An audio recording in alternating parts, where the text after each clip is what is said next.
Hello dear students. तो आज आम गोटे नुआ अध्याय स्टार्ट करिया जाऊे गणित रे कोण और कोणर माप।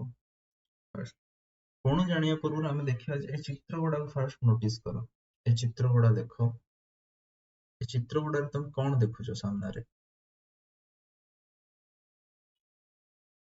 हाँ, युड़ा हूँ कोण। तो ये कोण गुड़ा को आम फास्ट देखा। एटा गोटे कोण, एटा देख एमती जाइए, एटा गोटे कोण, एटा गोटे कोण, एटा भी गोटे कोण, एमती। चलो नेक्स्ट चित्र को जीवा। देखो ए सीढ़ी पाउच रे केते गुड़ा कोण अछि। देखो ये गोटे कोण, ये गोटे कोण, ये गोटे कोण विजिबल होउथिबनी ना रे। हम टिके रेड कलर कर दवा तो एटी क्लियर देखा छिवो। देखो ये होउची गोटे कोण, ये होउची कोण। तो एमिति टाइप रे विभिन्न टाइप रे कोण रहुची। तो नेक्स्ट चित्र एठी देखो। ए चित्र रे कोटी कोटी कोण चिन्हि पारछो भाबो। तो ये होउची एटी गोटे देखो कोण अछि। एटी गोटे हबो कि नहीं? हाँ हबो। एई जगह रे हाँ, एई जगह रे हाँ, एई जगह रे आउ आउ कोडी देखो ए जो छोट छोट जो देखा जाउछ एटा भी गोटे कोण हबो, एटा भी गोटे कोण हबो हैला। तो एमिति डिफरेंट टाइप रे कोण रहछ। आउ लास्ट चित्र एटा देखो, एटा देखि कोटी कोण अछि। देखो फर्स्ट सीडी पाउच रे पुणे आउटे कोण, एठी भी गोटे कोण, एमिति भी गोटे कोण।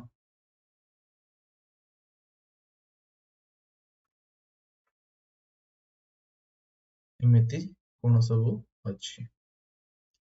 ए चित्र रे कुह को जगह रे कोण अछि। ए चित्रटा रे तुमे टिके भाबो, भाबी कि कुह। मते कहिलो एटा गोटे कोण हबो कि एमिति कोण हबो कि? हाँ हबो। तो एटा गोटे कोण एमिति हबो कि रे? हाँ हबो। एमिति गोटे, एमिति भी गोटे होउची, एमिति भी गोटे हेई पारुची, एमिति भी हेई पारुची, एमिति भी हेई पारुची हैला। तो एमिति डिफरेंट टाइप रे कोण हेई पारुची। आ मते एठी देखो एटा जदी हम टे सीधा कर दवा एठी भी गोटे कोण क्रिएट हबो, सृष्टि हबो। तो कोण को हम तो देखिले जे हमर दैनंदिन जीवन ले विभिन्न प्रकार जगह रे जोटी भी आमे लक्ष्य करिवा सेठी कोण आमे निहाती पाइबा। तो कोण आरंभ करिया पूर्व मु केते गुडी विषय को क्लियर कर देवा को चाहूची, स्पष्ट कर देवा को चाहूची जे कोण जानिया पूर्व आमे प्रथमे जानिया बिंदु कोण। बिंदु रो देखो पिला माने बिंदु रो कोनोसी संज्ञा नाही हला। बिंदु माने जस्ट ए सिंपल बिंदु माने एटा हला बिंदु। तमे छोट बेलू जानिଛ बिंदु, किंतु बिंदु को जब जदि पचारे बिंदु क्या कहे बिंदुर किसी संज्ञा नहीं तो आमे ताको बुझे परिवानी। तो सिंपली बिंदु माने जस्ट ताको आमे एम्ति करी देखता जे एटा देखो एटा होची बिंदु।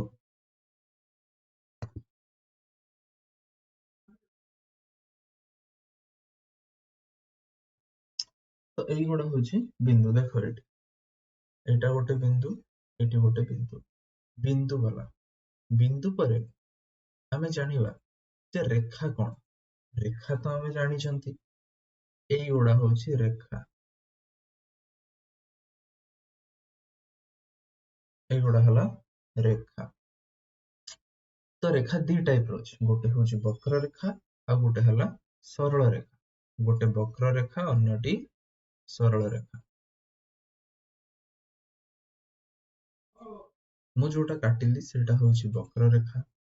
देखो वक्र रेखा हला एमिति तो माने बंका थियो, आ जोटा सरल रेखा सेटा सीधा एमिति पडिथियो। तो एटा हला सरल रेखा। एटा मु काटुची तो एमिति टिके जस्ट बंका हे जायछि, स्केल तो करि होबनी।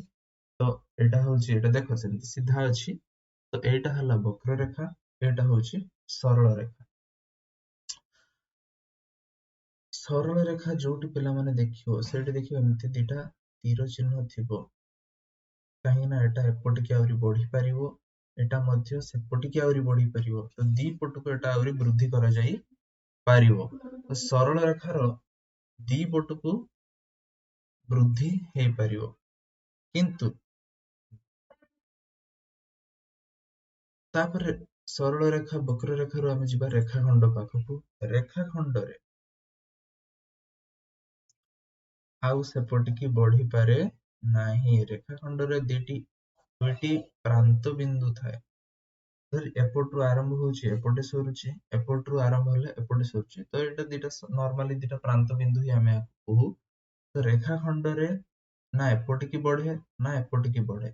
ରେଖାଖଣ୍ଡରେ ନିର୍ଦ୍ଦିଷ୍ଟ ଦୈର୍ଘ୍ୟ ଥାଏ, ତା ମାନେ ଏଇଟାକୁ ଆମେ ମାପି ପାରିବା। କିନ୍ତୁ ସରଳ ରେଖାରେ କଣ ହୁଏ ପିଲାମାନେ, ସରଳ ରେଖାରେ ଏ ଯୋଉ ସରଳ ରେଖା ସେପଟିକି ବଢି ପାରୁଛି, ତ ଆହୁରି ମଧ୍ୟ ଏପଟିକି ମଧ୍ୟ ବଢି ପାରୁଛି। ତ ସେଥିପାଇଁ ଏଟାକୁ ମାପିବା ସମ୍ଭବପର ନୁହେଁ। ଆମେ କହିପାରିବା ରେଖାଖଣ୍ଡ ଉପରିସ୍ଥ ଯଦି ଆମେ ଦିଟା ବିନ୍ଦୁ ନବା, ରେଖାଖଣ୍ଡ ଉପରେ ଯଦି ଆମେ ଦିଟା ବିନ୍ଦୁ ନବା, ତାହେଲେ ଏ ଦିଟାକୁ ମାପି ହବ। ବଟ୍ ସରଳ ରେଖା ଉପରେ ଯଦି ଆମେ ଦିଟା ବିନ୍ଦୁ ନବା, ତ ଏ ଆଉ ବି ବିନ୍ଦୁର ଦୂରତା ଆମେ ମାପି ପାରିବା। ବଟ୍ ଟୋଟାଲି ରେଖାଖଣ୍ଡକୁ ମାପି ପାରିବା ନାହିଁ, କାରଣ ସେଟା ସେପଟକୁ ମଧ୍ୟ ବଢୁଛି ଆଉ ଏପଟକୁ ମଧ୍ୟ ବଢୁଛି। ତୀର ଚିହ୍ନ ହିଁ ସେଇଟା ହିଁ ରିପ୍ରେଜେଣ୍ଟ କରୁଛି, ସେଇଟା ହିଁ ଦର୍ଶଉଛି ଯେ ଇଏ ଏପଟିକି ମଧ୍ୟ ଆହୁରି ବୃଦ୍ଧି ହେଇପାରିବ ଏବଂ ଏପଟିକି ମଧ୍ୟ ବୃଦ୍ଧି ହେଇପାରିବ। ତାପରେ ଆମେ ଦେଖିବା ରେଖାଖଣ୍ଡରେ ଥିଲେ ଆମେ, ତ ରେଖାଖଣ୍ଡରେ ଦିଟା ପ୍ରାନ୍ତ ବିନ୍ଦୁ ରହୁଛି, ତାମାନେ ଏଉଠୁ ସେ ଏତିକି ପର୍ଯ୍ୟନ୍ତ ହିଁ ଯାଇଛି, ଆଉ ସେ ସେପଟିକି ବଢିବ ନାହିଁ, କି ଏପଟେ ମଧ୍ୟ ସେ ବୃଦ୍ଧି ହବ ନାହିଁ। ତ ୟାର ଦୈର୍ଘ୍ୟ ହଉଛି ନିର୍ଦ୍ଦିଷ୍ଟ। ତ ଏଇଟାକୁ ଆମେ ସ୍କେଲ ରେ ମାପି ପାରିବା। ଆମେ କାହା ସାହାଯ୍ୟରେ ମାପନ୍ତି, ସ୍କେଲ ସାହାଯ୍ୟରେ ହିଁ ମାପନ୍ତି।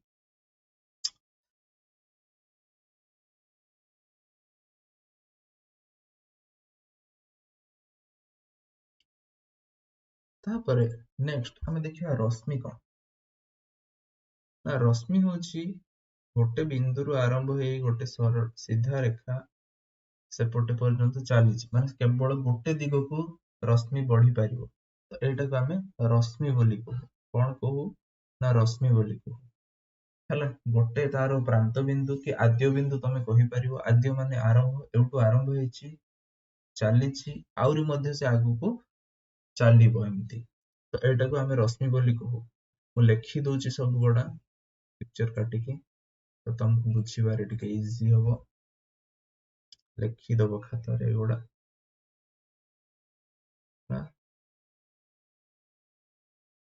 ବିନ୍ଦୁ, ତାପରେ ହେଲା ରେଖା, ତାପରେ ନେକ୍ସଟ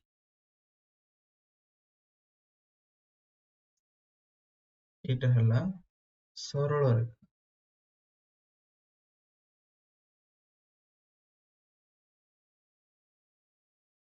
ତାପରେ ଆମେ ଯିବା ରଶ୍ମି,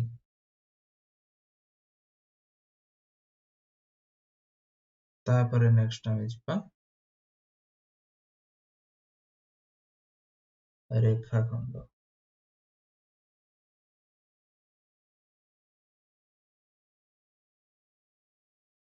ରେଖାଖଣ୍ଡ ବୁଝିହେଲା। ଏତିକି ପିଲାମାନେ ଆଗେ କ୍ଲିୟର ହୁଅ।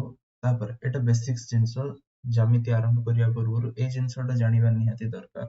ତାପରେ ଆମେ କୋଣ ପାଖକୁ ଯିବା। କୋଣ ତ ଆମେ ଦେଖିଲେ ଯେ ହଁ, ଡେଲିକା ଲାଇଫରେ ଆମେ ଦୈନନ୍ଦିନ ଜୀବନରେ ଆମେ ବିଭିନ୍ନ ପ୍ରକାର ଦେଖୁଛନ୍ତି, ଯାହାବି ଆଖି ଦୃଶିଆ ହଉଛି ଆମର, ଯାହାକୁ ବି ଆମେ ଦେଖୁଛନ୍ତି, ସବୁଥିରେ କୋଣ ଗୁଡା ଲୁଚିକି ଅଛି। ତ ବିଭିନ୍ନ ପିକ୍ଚର ମାଧ୍ୟମରେ ଆମେ ଦେଖିଲେ ଯେ କୋଣ ଏଠି ବି ଦେଖିଲେ, ତାପରେ ଉପର ଚିତ୍ର ଗୁଡାରେ ବି ଦେଖିଲେ। ଆମେ ଦେଖିଦବା ଟିକେ ଆଉଥରେ। ଦେଖ, ଦେଖିଲେ ଏଠି ସବୁ କୋଣ ଗୁଡା ଅଛି। ତ ଡିଫରେଣ୍ଟ ଟାଇପ୍ସ ଅଫ କୋଣ ଆମେ ଦେଖିଲେ। ବଟ୍ ଏବେ ଆମେ ଯିବା କୋଉଠିକି, ପାଠ୍ୟ ପୁସ୍ତିକା ପାଖକୁ। ଆମେ ତା ଭିତରେ ଦେଖିବା ଯେ ସେ କଣ ଦେଇଛି।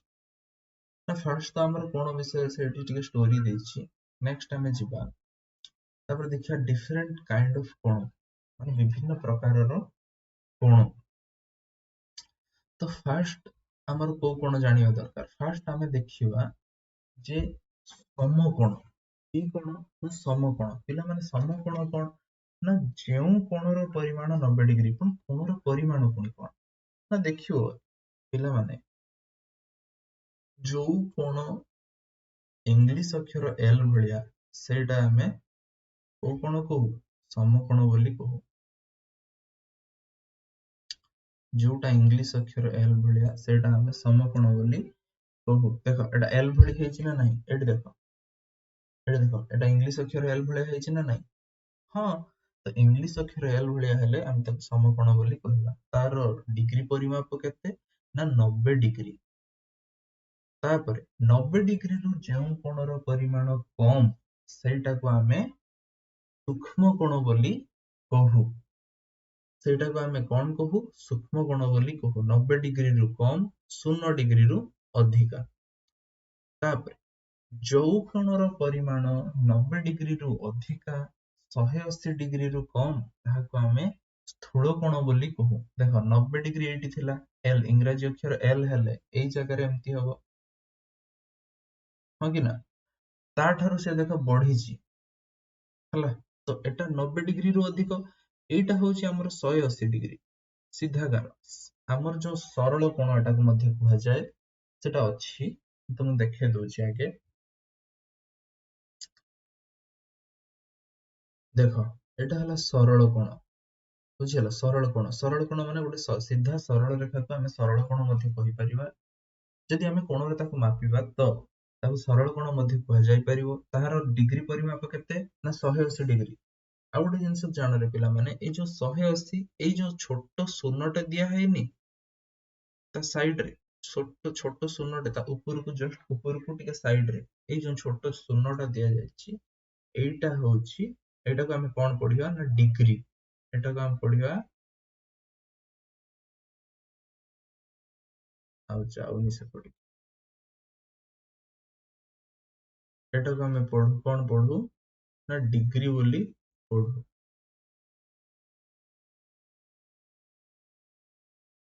ହେଲା, ଡିଗ୍ରୀ ବୋଲି ଆମେ ପଢୁ। ତ ଏଟା 180, ଏଟା 90, 90 ରୁ ଅଧିକା, 90 ରୁ ଅଧିକା, 180 ରୁ କମ, ସେଟା କି କୋଣ? ନା ସ୍ଥୂଳ କୋଣ। କି କୋଣ?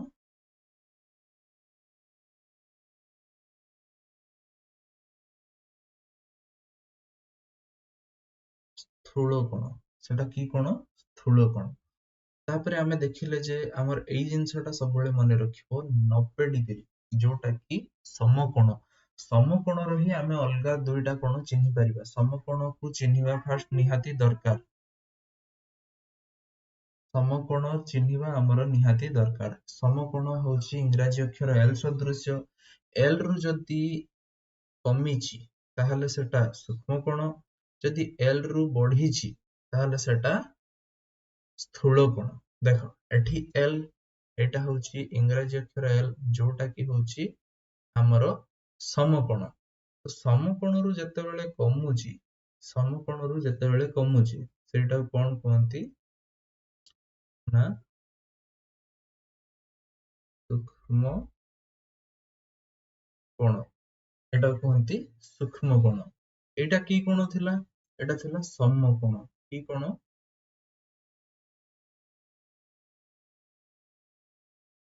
ଏଟା ଥିଲା ସମକୋଣ। ଏଟା ସମକୋଣ ପ୍ରଥମେ, ତାପରେ ସୂକ୍ଷ୍ମ କୋଣ, ତାପରେ ଯେତେବେଳେ ବଢୁଛି 90 ଡିଗ୍ରୀରୁ ସେତେବେଳେ ସ୍ଥୂଳ କୋଣ। ବୁଝିହେଲା ପିଲାମାନେ? ଠିକ ଅଛି। ତାପରେ ଆଉ ଗୋଟେ କୋଣ ମଧ୍ୟ ଆମେ କହିଥିଲେ, ଏଟା କି କୋଣ? ଏଟା ସରଳ କୋଣ। ଏଟା ବି ମଧ୍ୟ ଜାଣିବା। ଏଟା ହେଲା ସରଳ କୋଣ।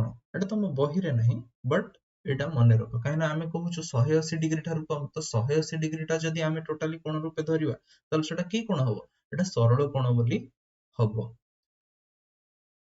ତ ନେକ୍ସଟ ଆମେ ବହିର ପାଠକୁ ଆଗେଇବା। ବହିର ପାଠରେ ଆଗରୁ କଣ ଅଛି ଦେଖିବା ସେଗୁଡା।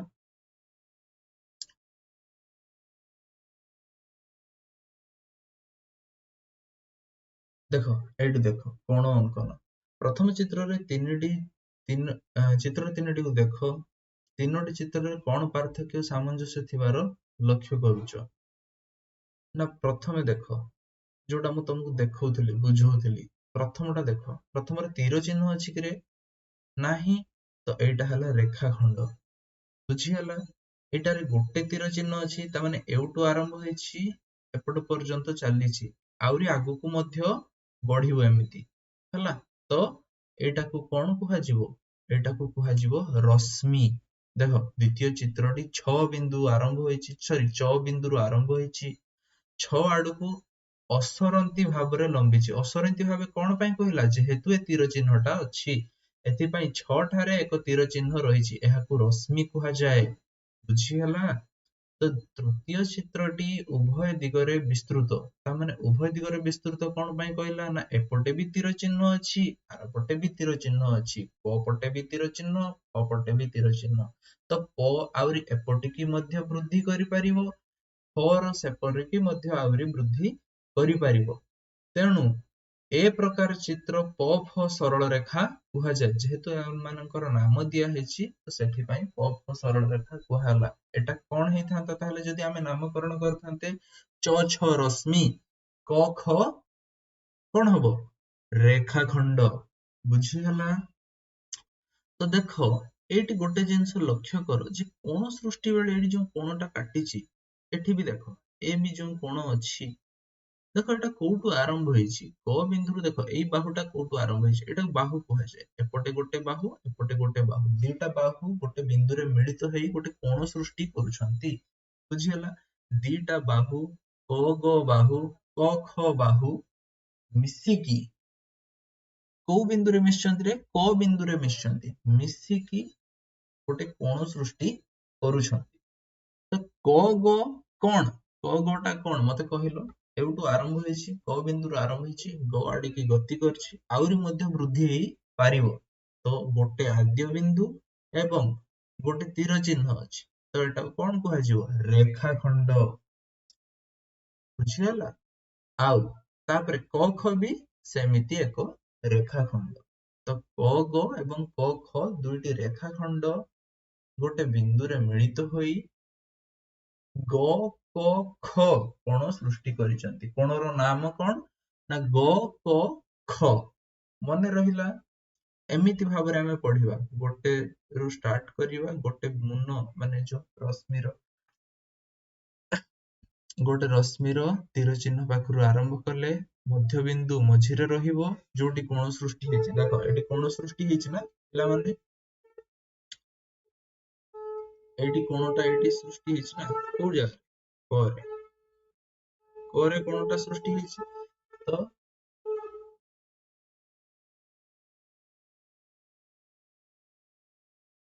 ବୁଝିପାରୁଛ ନା? ତ କ ପାଖରେ କୋଣଟା ସୃଷ୍ଟି ହେଇଛି, ତ କ ଟା ମଝିରେ ରହିବ। ଯେହେତୁ କ ବିନ୍ଦୁ ପାଖରୁ ଦି ଜଣ ଉତ୍ପତ୍ତି କରିଛନ୍ତି। କିଏ କିଏ? ନା କ ଗ ରଶ୍ମି ଆଉ କ ଖ ରଶ୍ମି। ଗ କ ଖ ଏଟାକୁ ଏମିତି ଭାବରେ ପଢାଯାଏ। କେମିତି? ଗ କ ଖ। ଯେହେତୁ କ ପାଖରେ କୋଣଟା ସୃଷ୍ଟି ହେଇଥିଲା ତ ସେଥିପାଇଁ କ ମଝିରେ ରହିଲା। ବୁଝିହେଲା?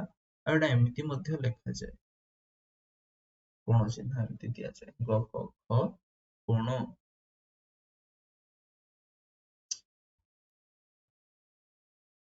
ଖ କୋଣ। ବୁଝିହେଲା? ନେକ୍ସଟ ଯିବା ଆମେ। ଏଇଟାକୁ କଣ ପଢାଯାଏ ମତେ କହିଲ? କୋଣଟା କୋଉଠି ସୃଷ୍ଟି ହେଇଛି? ଫ ରେ। କୋଣ କୋଉଠି ସୃଷ୍ଟି ହେଇଛି? ଦେଖ କୋଣଟା କୋଉଠି ସୃଷ୍ଟି ହେଇଛି? ଫ ରେ। ତ ଏଇଟାକୁ କଣ ପଢାଯିବ? ବ ଫ ପ। ନହେଲେ ପ ଫ ବ ମଧ୍ୟ କରିହବ, କିଛି ଅସୁବିଧା ନାହିଁ। ପ ଫ ପ ଏମିତି ଆମେ ଗାର ପକେଇବା, କୋଣ ଲେଖିବା ହେଲା। କୋଣ।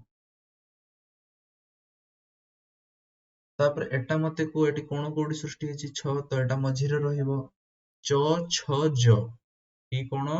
ଚ ଛ ଜ କୋଣ। ଏଠି ଠ ପାଖରେ ସୃଷ୍ଟି ହେଇଛି, ତ ଟ ଠ ଡ, ଟ ଠ ଡ କୋଣ। ବୁଝିହେଲା? କୋଣ ଲେଖିଦବା କୋଣ।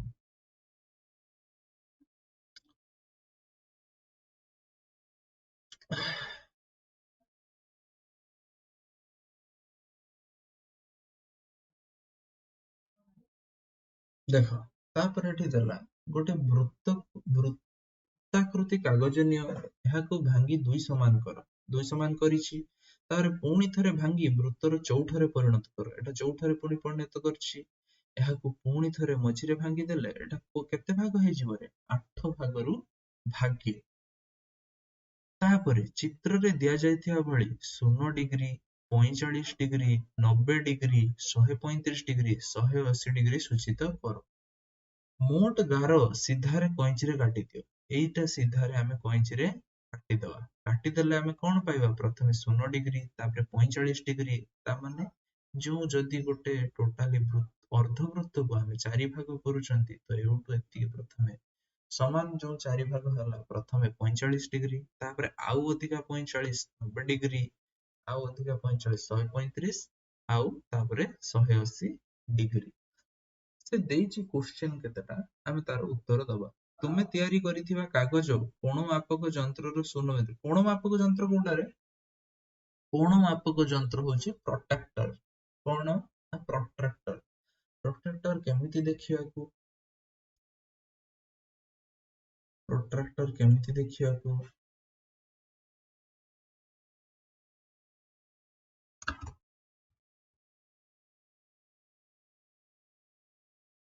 ଦେଖ, ଏଇଗୁଡା ହଉଛି ପ୍ରୋଟ୍ରାକ୍ଟର। ଏଟା ତମେ ଜ୍ୟାମିତି ବାକ୍ସରେ ନିହାତି ଥିବ। ତମ ଜ୍ୟାମିତି ବାକ୍ସରେ ନିହାତି ଏଇ ଯନ୍ତ୍ରଟି ଥିବ। ତ ଏଇଟା ହଉଛି ପ୍ରୋଟ୍ରାକ୍ଟର।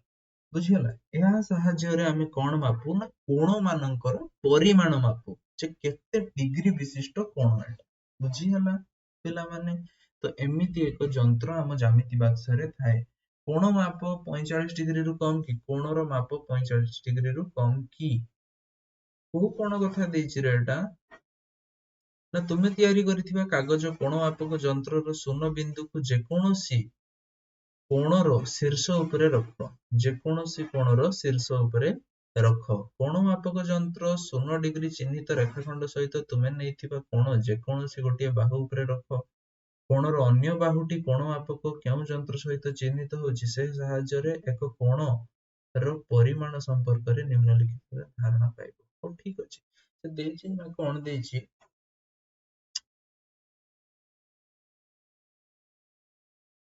ନା ଏଇ ଯୋଉ ରଶ୍ମିଟା ସେ କାଟିଛି, ଏଟା ଆମେ ଏଇ ଜାଗାରେ କଣ ରଖିବା? ଏଠି ପ୍ରୋଟ୍ରାକ୍ଟରଟା ରଖିବା। ପ୍ରୋଟ୍ରାକ୍ଟର ରଖିକି ମାପିବା। ମାପିଲେ କଣ ହବ? ନା ଯୋଉଠି ଆମେ 45 ଦେଇଛନ୍ତି ଆଉ ଯୋଉଠି 90 ଦେଇଛନ୍ତି, ତାର ମଝାମଝିରେ ରହିବ। ତାହେଲେ 45 ରୁ ବାହାରି ଯାଇଛି, 90 ରୁ କମ ଅଛି। ବୁଝିହେଲା? ଏତିକି ହେଲା ଆମର କାମ। ଏଠି ଦେଲା 45 ରୁ କମ ଅଛି କି? ତ ଏଟାର ଉତ୍ତର କଣ ହବ? ନା। 45 ରୁ ତ କମ ନାହିଁ, 45 ରୁ ତ ପାରି ଯାଇଛି। ତ ଏଟାର ଉତ୍ତର ନା। ତାପରେ କୋଣ ମାପକ 45 ଡିଗ୍ରୀରୁ ଅଧିକା 90 ଡିଗ୍ରୀରୁ କମ କି? ହଁ। ହେଲା। କୋଣ ମାପ 90 ଡିଗ୍ରୀ କି? ନା। କୋଣ ମାପ 90 ଡିଗ୍ରୀରୁ ଅଧିକା 135 ଡିଗ୍ରୀରୁ କମ କି? 90 ଡିଗ୍ରୀରୁ ଅଧିକା 135 କମ କି? ନା। ତାପରେ କୋଣର ମାପ 135 ରୁ 135 ରୁ ଅଧିକା 135 ରୁ ଅଧିକା 180 ରୁ କମ କି? ନା। ବୁଝିଗଲା? ତ ଏଟା କୋଉଟା ଭିତରେ ରହିଛି? କୋଣ ମାପ 90 ଡିଗ୍ରୀ କି? ନା। କୋଣର ମାପ 45 ଡିଗ୍ରୀରୁ ଅଧିକା 90 ଡିଗ୍ରୀରୁ କମ। ଏଇଟା ହିଁ ଠିକ। ଦେଖ, ପ୍ରୋଟ୍ରାକ୍ଟର ସାହାଯ୍ୟରେ କେମିତି ମାପିଛି। ଏଇଟା ହଉଛି ଯୋଉ ଶୂନ ଥିଲାନି, ଏଇଠୁ ହିଁ ନିଆଯାଏ। ବୁଝିହେଲା?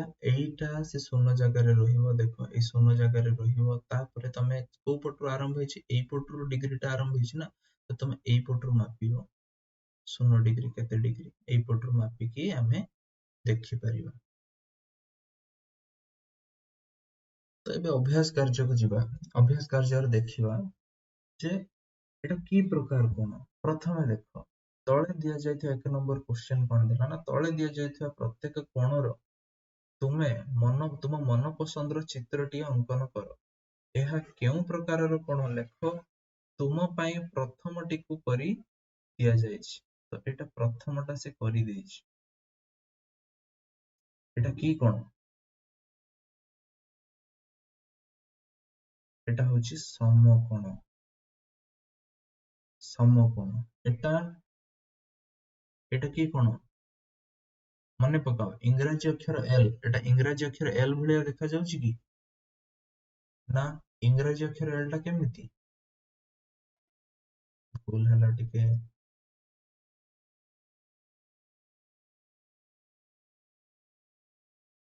ଇଂରାଜୀ ଅକ୍ଷର ଏଲ୍ ଟା ଆମେ ଦେଖିବା ଏମିତି। ତ ଏଇଟା ଦେଖ ଇଂରାଜୀ ଅକ୍ଷର ଏଲ୍ ଟା ଏମିତି, ତ ଏଟା ଏମିତି ହେଇଛି କି? ଏଟା ଏଟା ଏମିତି କିଛି ମାନେ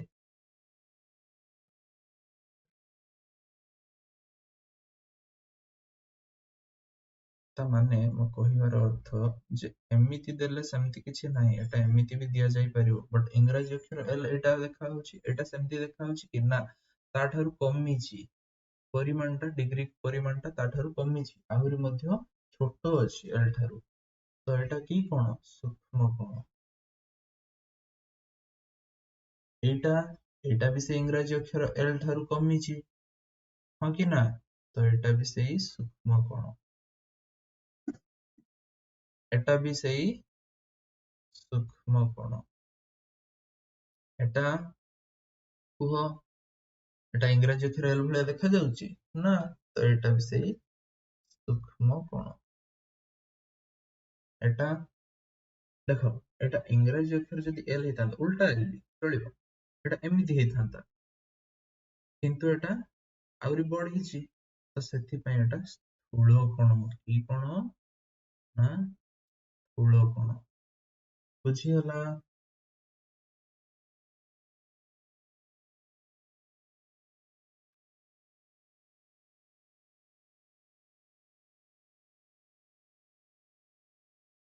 ଦେଖ, ଇଏ ପିଲାଟି ବ୍ୟାୟାମ କରୁଛି, ପ୍ରତ୍ୟେକ ଚିତ୍ରରେ କୋଣ ଗୁଡିକର କେଉଁ ପ୍ରକାର କୋଣ ସେଟା ଆମେ ଲେଖିବା। ଏ ଚିତ୍ରଟିରେ ପିଲାଟି ବ୍ୟାୟାମ କରୁଛି, ବ୍ୟାୟାମ କରୁଥିଲା ବେଳେ ଏବେ କି ପ୍ରକାର କୋଣ ସୃଷ୍ଟି ହେଇଛି କୁହ? ଇଂରାଜୀ ଅକ୍ଷର ଏଲ୍ ସଦୃଶ ହେଇଛି, ହଁ କି ନା? ହଁ, ତ ଏଟା ସମକୋଣ। ବୁଝିଗଲା? ଏଇଟା ଦେଖ, ଏଟା ଏଲ୍ ଅଛି କି? ନା, ଏଟା ହେଲା ସୂକ୍ଷ୍ମ କୋଣ। ଏଠି ଏଠି ବି ସେଇ ସୂକ୍ଷ୍ମ କୋଣ। ଏଇଟା କୁହ, ଏଇଟା ଇଂରାଜୀ ଅକ୍ଷର ଯଦି ଏଲ୍ ହେଇଥାନ୍ତା, ଏଇଟା ଧର ମୁଁ ସିଧା ଗାର ଧରିଲି, ଏଟା ଇଂରାଜୀ ଅକ୍ଷର ଏଲ୍ ହେଇଥିଲେ ଏମିତି ହେଇଥାନ୍ତା, କିନ୍ତୁ ଏଟା ଆହୁରି ବଢିଛି। ବୁଝିହେଲା? ଏଟା ଆହୁରି ବଢିଛି, ହେଲା? ଏଟା ବଢିଛି, ତ ଏଟା କି କୋଣ? ସ୍ଥୂଳ କୋଣ। ସ୍ଥୂଳ କୋଣ, ହେଲା? କୋଣ ଗୁଡା ଲେଖିଦବ ରେ ପିଲାମାନେ, ମୁଁ ଖାଲି ଜଷ୍ଟ ଚିହ୍ନି ଦେଲି, କୋଣ ଗୁଡା ତମେ ମାନେ ଲେଖିଦବ। ତ ଏଇଟା ବି ଦେଖ, ଏଇଟା ଏମିତି ସିଧା ଅଛି, ତାପରେ ଏଟା ଏମିତି ହେଇଥାନ୍ତା ଇଂରାଜୀ ଅକ୍ଷର ଏଲ୍, ବଟ୍ ଏଟା କେମିତି ଅଛି? ତା ଗୋଡଟା ଏମିତି ଅଛି, ହେଲା? ଦେଖାଯାଉଥିବ ପିଲାମାନେ, ତା ଗୋଡଟା ଏମିତି ଅଛି, ତ ଏଟା କି କୋଣ ହବ? ଏଟା ବି ସେଇ ସ୍ଥୂଳ କୋଣ। ସ୍ଥୂଳ କୋଣ। ଏଠି ଦେଖ, ଏଠି ତ ଇଂରାଜୀ ଅକ୍ଷର ଏଲ୍ ପାଖାପାଖି ଇଂରାଜୀ ଅକ୍ଷର ଏଲ୍ ଭଳିଆ ଅଛି, ତ ଏଟା ସମକୋଣ। ଏଟା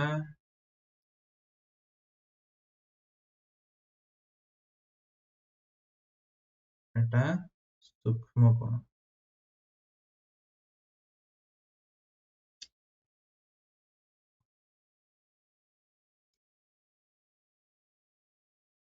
ହେଲା, ସୂକ୍ଷ୍ମ କୋଣ। ତାପରେ ଏଠି ଦେଲା ସମାନ ମାପର କେତେ ଗୁଡିଏ କାଠି ନିଅ, ତିନିଟି କାଠିକୁ ଯୋଡି ତ୍ରିଭୁଜ ପ୍ରସ୍ତୁତ କର।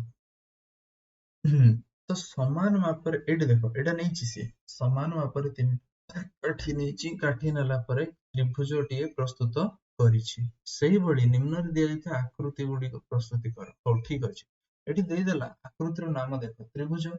କେତୋଟି କାଠିକୁ ନେଇ ସୃଷ୍ଟି ହୋଇଛି ରେ?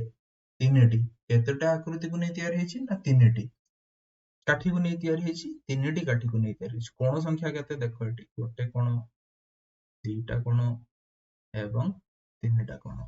ଏଠି ଚତୁର୍ଭୁଜରେ ଯିବା, କେତେଟା କାଠିକୁ ନେଇ ତିଆରି ହୋଇଛି? 1 2 3 4, ଚାରିଟି।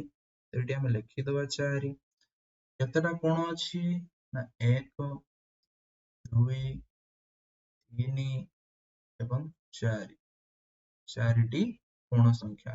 ପଞ୍ଚଭୁଜ, ପଞ୍ଚଭୁଜ କୋଉଟାରେ? ଏଇଟା ହଉଛି ପଞ୍ଚଭୁଜ, ଲେଖା ହେଇଛି ତଳେ ଦେଖ। କେତେଟା କାଠି? 1 2 3 4 5 ତ 5ଟି କାଠି। ତାପରେ କୋଣ ସଂଖ୍ୟା କେତେଟା ନା 1 2 3 4 5 5ଟି କୋଣ। ଷଡଭୁଜ, ଷଡଭୁଜ କତିକି ଆସେ। ଷଡଭୁଜ କୋଉଟା? ଏଇଟା ଦେଖ ଷଡଭୁଜ ଲେଖା ହେଇଛି। ଷଡଭୁଜରେ ବାହୁ ସଂଖ୍ୟା କେତେଟା କି କେତେଟି କାଠିକୁ ନେଇ ତିଆରି ହୋଇଛି? 1 2 3 4 5 ଏବଂ 6। 6ଟିକୁ ନେଇକି ତିଆରି ହେଇଛି। କେତେଟା କୋଣ ଅଛି ରେ? 1 2 3 4 5 6। 6ଟି ଅଛି କୋଣ।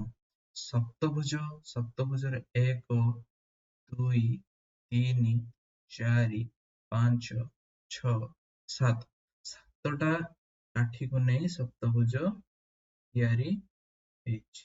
ବୁଝିହେଲା? 7ଟି କାଠିକୁ ନେଇ ସପ୍ତଭୁଜ ତିଆରି ହେଇଛି। ସପ୍ତଭୁଜରେ କୋଣ ସଂଖ୍ୟା କେତେଟା ଅଛି? 1 2 3 4 5 6 7। 7ଟା କୋଣ ଅଛି ସପ୍ତଭୁଜରେ। ସରିଲା। ତାପରେ ନେକ୍ସଟ ଯିବା ନା ତଳେ ଦିଆଯାଇଥିବା କେତେ ଗୁଡିଏ କୋଣର ମାପ ଦିଆଯାଇଛି, ସେଥିମଧ୍ୟରୁ ଯେଉଁ ଗୁଡିକ ସ୍ଥୂଳ କୋଣ ତା ଚାରିପଟେ ତ୍ରିଭୁଜ। ତ ସ୍ଥୂଳ କୋଣ ଚାରିପଟେ ତ୍ରିଭୁଜ ଦବା, ସୂକ୍ଷ୍ମ କୋଣ ଚାରିପଟେ ଶୂନ ବୁଲେଇବା, ସମକୋଣରେ ବର୍ଗ ଚିତ୍ରଟିଏ କାଟିବା। ବୁଝିଗଲା? 22 ଡିଗ୍ରୀ ଆମେ ଜାଣିଛନ୍ତି 90 ଡିଗ୍ରୀ ହଉଛି ସମକୋଣ। ବୁଝିହେଲା? ତ ଏଟା କେତେ ଡିଗ୍ରୀ? 90 ଡିଗ୍ରୀରୁ କମ। 90 ଡିଗ୍ରୀରୁ ଯୋଉଟା କମ ଥିଲା ସେଟା କି କୋଣରେ? ସୂକ୍ଷ୍ମ କୋଣ। ଠିକ ଆନ୍ସର। ସରି, ଭୁଲ ହେଲା। ଏଟା ଗୋଲ ବୁଲେଇବା ହେଲା, ଗୋଲ ବୁଲାଯିବ। ସୂକ୍ଷ୍ମ କୋଣ ଚାରିପଟେ ଗୋଲ ବୁଲେଇବା, ତ ଏଟା ସୂକ୍ଷ୍ମ କୋଣ। ଗୋଲ ବୁଲେଇଲେ ହେଲା। 30 ଡିଗ୍ରୀ 90 ଡିଗ୍ରୀ ଠାରୁ କମ। ହଁ, ତ ଏଟା ବି ହବ ସୂକ୍ଷ୍ମ କୋଣ। 94 ଡିଗ୍ରୀ 90 ଡିଗ୍ରୀ ଠାରୁ କମ ନା, 90 ଡିଗ୍ରୀ ଠାରୁ 94 ତ ଅଧିକା ହେଲାଣି। ତ ଏଟା କଣ କରିବା? ଏଟା କି କୋଣ? ଏଟା ସ୍ଥୂଳ କୋଣ। ତ ସ୍ଥୂଳ କୋଣ ଚାରିପଟେ କଣ ବୁଲେଇବା କଥା? ତ୍ରିଭୁଜ ଅଙ୍କନ ହବ। ଠିକ, ତ୍ରିଭୁଜ ଅଙ୍କନ ହେଲା। ଏବେ ଦେଖ 90 ଡିଗ୍ରୀ। 90 ଡିଗ୍ରୀ ତ ଆମେ ଜାଣିଛନ୍ତି ଯେ ସମକୋଣ। ସମକୋଣ ଚାରିପଟେ କଣ ବୁଲେଇବା? ବର୍ଗ ଚିତ୍ର ଅଙ୍କନ କରିବା। ଠିକ। ତାପରେ ଦେଖ 89। 89 ଚାରିପଟେ କଣ କରିବାରେ? 89 90 ଡିଗ୍ରୀରୁ କମ ନା ଅଧିକା? କମ। ଯଦି କମ ତ ଏଟା କି କୋଣ? ସୂକ୍ଷ୍ମ କୋଣ। ସୂକ୍ଷ୍ମ କୋଣ ଚାରିପଟେ ବୃତ୍ତଟିଏ କରିବା। 124 ଡିଗ୍ରୀ 124 ଡିଗ୍ରୀ 124 ଡିଗ୍ରୀ 90 ଡିଗ୍ରୀ ଠାରୁ ଅଧିକା? ହଁ, ଅଧିକା। ତ ଯେହେତୁ 90 ଡିଗ୍ରୀ ଠାରୁ ଅଧିକା, ଏହା ଚାରିପଟେ କଣ ହବ? ତ୍ରିଭୁଜଟିଏ ଅଙ୍କନ ହବ। ତାପରେ 15 ଡିଗ୍ରୀ 90 ଡିଗ୍ରୀ ଠାରୁ କମ, ତ ସେଥିପାଇଁ ବୃତ୍ତ ଅଙ୍କନ ହବ, ଯେହେତୁ ସୂକ୍ଷ୍ମ କୋଣ। 43 ଡିଗ୍ରୀ ବି 90 ଡିଗ୍ରୀ ଠାରୁ କମ, ତ ବୃତ୍ତ ଅଙ୍କନ ହବ, ସୂକ୍ଷ୍ମ କୋଣ। 91 ଡିଗ୍ରୀ 90 ଠାରୁ ଅଧିକା ନା କମ? 90 ଠାରୁ ଅଧିକା। ଯେହେତୁ ଅଧିକା, ତ ଏଟା ସ୍ଥୂଳ କୋଣ। ତ ସ୍ଥୂଳ କୋଣ ଚାରିପଟେ ତ୍ରିଭୁଜ ତିଆରି ହବ। 35 ଡିଗ୍ରୀ 90 ଡିଗ୍ରୀ ଠାରୁ କମ, ତ ବୃତ୍ତ ତିଆରି ହବ, ସୂକ୍ଷ୍ମ କୋଣ। 45 ଡିଗ୍ରୀ 90 ଡିଗ୍ରୀ ଠାରୁ କମ ନା ଅଧିକ? 90 ଡିଗ୍ରୀ ଠାରୁ କମ, ତ ବୃତ୍ତ ଅଙ୍କନ ହବ। 135 ଡିଗ୍ରୀ 90 ଡିଗ୍ରୀ ଠାରୁ ତ ଅଧିକା, ତ ତ୍ରିଭୁଜ ଅଙ୍କନ ହବ। ବୁଝିହେଲା? ତ 4 ନମ୍ବର ପାଠ ସରିଲା। ଏବେ ଆମେ ଆସିବା 5 ନମ୍ବର ପାଖକୁ। 5 ନମ୍ବରରେ ପ୍ରଶ୍ନ କଣ ଦେଇଛି ରେ? ପ୍ରଶ୍ନ ପଢିବା। ତଳେ ଦିଆଯାଇଥିବା ପ୍ରତ୍ୟେକ ଚିତ୍ରରେ ଥିବା କୋଣ ଗୁଡିକର ନାମ ଲେଖ।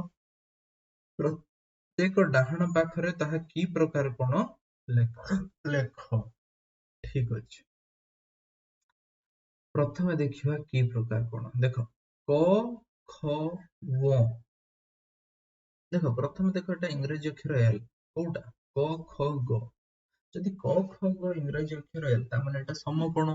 ତ ଏଇଟା ଲେଖିଦବ କ ଖ ଗ ଟା ସମକୋଣ। ବୁଝିହେଲା?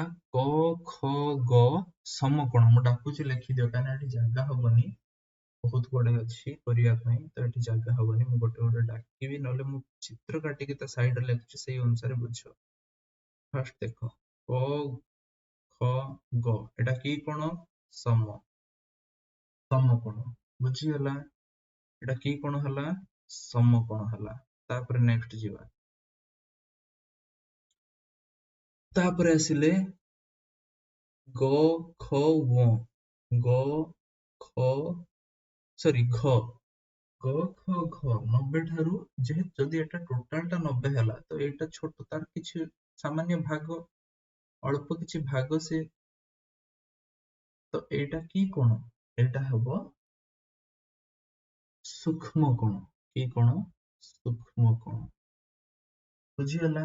ଗ ଖ ଘ। ତାପରେ ନେକ୍ସଟ କୋଣ ପାଖକୁ ଯିବା। ଗ ଖ ଗ କଣଟା? ନା ଘ ଖ ଗ ଘ ଖ ଗ। ବୁଝିଗଲା? ଘ ଖ ଗ ଏଇଟା ବି କି କୋଣ? ଏଇଟା ବି ସେ ସୂକ୍ଷ୍ମ କୋଣ। ହେଲା? ଆଉ ଏଇଠି ଆଉ ଥରେ ଏକା ସାଙ୍ଗରେ ଏଇଟା ବି କରେଇ ଦଉଛି। ଗ ଖ କ କିମ୍ବା କ ଖ ଗ ଏଇଟା ବି ସେଇ ସୂକ୍ଷ୍ମ। ବୁଝିଗଲା? ତ ଏ ଦିଟା ଯାକ ସୂକ୍ଷ୍ମ କୋଣ। ତାପରେ ନେକ୍ସଟ ଆମେ ଦେଖିବା ଯେ ଆହୁରି ମଧ୍ୟ ଏଥର ଲୁଚିକି ଅଛି ରେ କଣ? କଣ କଣ? ନା କ ଖ ଘ। ଟିକେ ଭୁଲ ହେଇଗଲା, ଆମେ ଲିଭେଇଦବା, ଆଉଥରେ କରିବା। କ ଖ ଘ ଏଟା ବି ଗୋଟେ ହବ। ଆଉ ଗୋଟେ କଣ ହବ? ନା ଏଟା କରିସାରିବା। ଏଇଟା ଦେଖ 90 ଡିଗ୍ରୀରୁ କମ ହଉଛି, ଏଟା ବି ସେଇ ସୂକ୍ଷ୍ମ। ବୁଝିଗଲା? ତାପରେ ଆଉ ଲାଷ୍ଟ କୋଣଟା ରହିଲା ଗ ଖ ଗ ଏଟା ସେଇ ସୂକ୍ଷ୍ମ। ବୁଝିଗଲା? ବୁଝିଗଲା? ତ ନେକ୍ସଟ ଯିବା। ନେକ୍ସଟ ଗଲେ ଚିତ୍ର ଖ କୁ। ଏଇଠି ଦେଖ, ଏଟା ବହୁତ ସାଧା। ଏଟା ଇଂରାଜୀ ଅକ୍ଷର L, ହଁ। ଏଟା ଉଲ୍ଟା L, ହଁ। ତ ଏଟା ହେଲା ସମକୋଣ, ଏପଟଟା ବି ସମକୋଣ। ବଟ କୁହ ମତେ ୟାର ନାଁ କଣ ହବ? ମୁଁ କହିଥିଲି ମଝିଟା ଯିଏ ରହିବ, ମଝି କିଏ ଅଛି? ଖ ଅଛି, ମଝି ନା ମଝିରେ ରହିବ। ଷ୍ଟାର୍ଟିଂ କୋଉଠୁ ହବ? ନା ଘ ଖ ଗ। ଗୋଟେ କୋଣର ନାଁ କଣ ହେଲା? ଘ ଖ ଗ। ଆଉ ଗୋଟେ ହେଲା କ ଖ ଘ। ଦିଟା ଯାକ ସମକୋଣ। ବୁଝିହେଲା ପିଲାମାନେ? ତାପରେ ଆମେ ଆସିବା ତୃତୀୟ ଚିତ୍ର ପାଖକୁ। ତୃତୀୟ ଚିତ୍ରରେ କଣ ଦେଇଛି? ନା ତୃତୀୟ ଚିତ୍ରରେ ମୋର ମନେ ପକାଅ, ମୁଁ କହିଥିଲି ଯୋଉଟା ସିଧା ଥିବ, ଯୋଉଟା ସରଳ ରେଖା ଭଳି ଦେଖାଯାଉଥିବ, ସେଟାକୁ କି କଣ କହିବା ଆମେ? ଏଟା ହେଲା ସରଳ କୋଣ। କି କୋଣ? ଏଟା ହେଲା ସରଳ କୋଣ।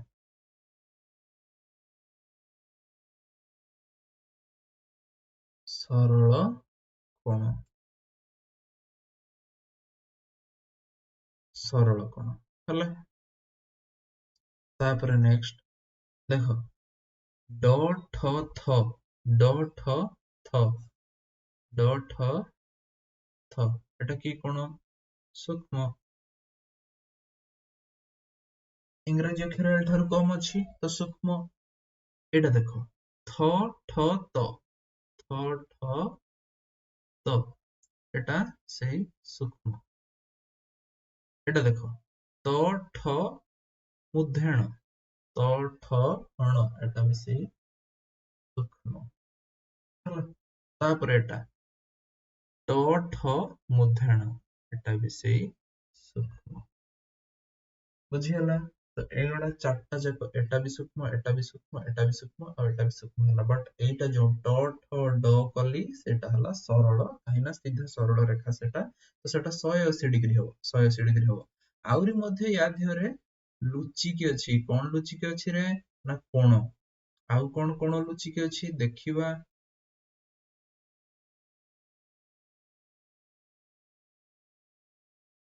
ଆଉ କି କଣ ଲୁଚିକି ଅଛି ଦେଖିବା ନା ପ୍ରଥମ କଣ ହଉଛି ତ ଠ ଡ ଏଟା ଇଂରାଜୀ ଅକ୍ଷର ଏଲ ତ ଏଟା ହେଲା ସମ ବୁଝିଗଲା।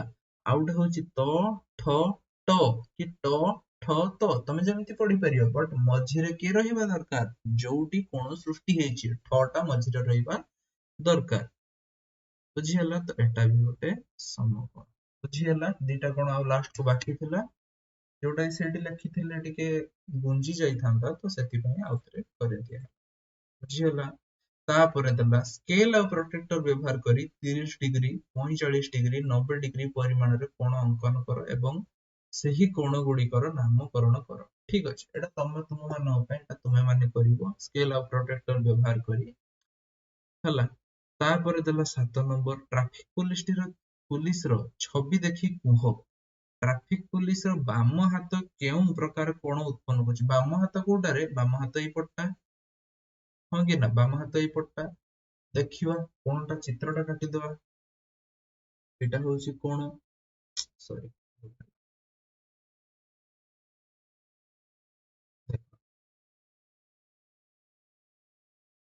ଦେଖୁଛ ତ ଇଂରାଜୀ ଅକ୍ଷର ଏଲ ତ ଅଛି ଏଲ ହେଇଥିଲେ ଏମିତି ହେଇଥାନ୍ତା ବଟ ଏଟା ଟିକେ ପାରେଇ ଯାଇଛି ଯଦି ପାରେଇ ଯାଇଛି ମତେ କୁହ ଯଦି ପାରେଇ ଯାଇଛି ତାହେଲେ କି ପ୍ରକାର କୋଣ କୁହ 90 ଡିଗ୍ରୀ ଠାରୁ ଅଧିକା ହଉଛି ତ କି ପ୍ରକାର କୋଣ ସ୍ଥୂଳ କୋଣ